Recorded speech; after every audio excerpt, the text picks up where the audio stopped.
Sosok pengusaha yang buang puluhan karung cacahan uang Rp100.000 asli di TPS liar.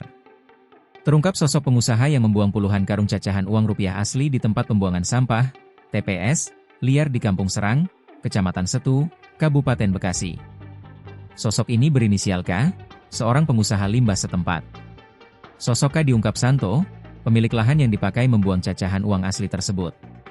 Santo mengungkapkan, cacahan uang kertas yang ditemukan berserakan di lahannya telah dibuang K sejak sekitar 6 bulan lalu. Berkarung-karung cacahan uang tersebut diangkut menggunakan dump truck. Angkutnya pakai mobil dump truck. Sudah ada 6 bulan ada buangan sampah pecahan uang itu, tapi nggak setiap hari, sewaktu-waktu saja, ujar Santo saat dikonfirmasi Kompas.com, Kamis, 5 Februari 2026. Selain cacahan uang kertas, ada pula limbah lain yang turut dibuang ke area tersebut. Salah satunya limbah sayuran yang dimanfaatkan sebagai pakan maggot.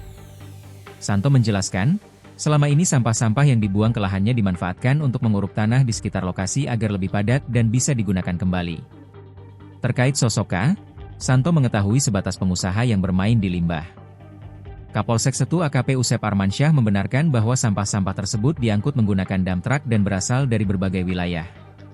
Kapolsek Setu AKP Usep Armansyah membenarkan bahwa sampah-sampah tersebut diangkut menggunakan dump truck dan berasal dari berbagai wilayah. Puluhan karung berisi cacahan uang kertas tersebut kini telah dirapikan sementara oleh pemilik lahan atas arahan kepolisian guna mencegah barang bukti tercecer. Saat ini ada 21 karung yang sudah dirapikan oleh pemilik lahan. Kemarin kami sarankan untuk diamankan dulu, takutnya tercecer kemana-mana, jadi diamankan sambil menunggu keputusan dari Ban BI, kata Usep. Download Tribun X sekarang, menghadirkan lokal menjadi Indonesia.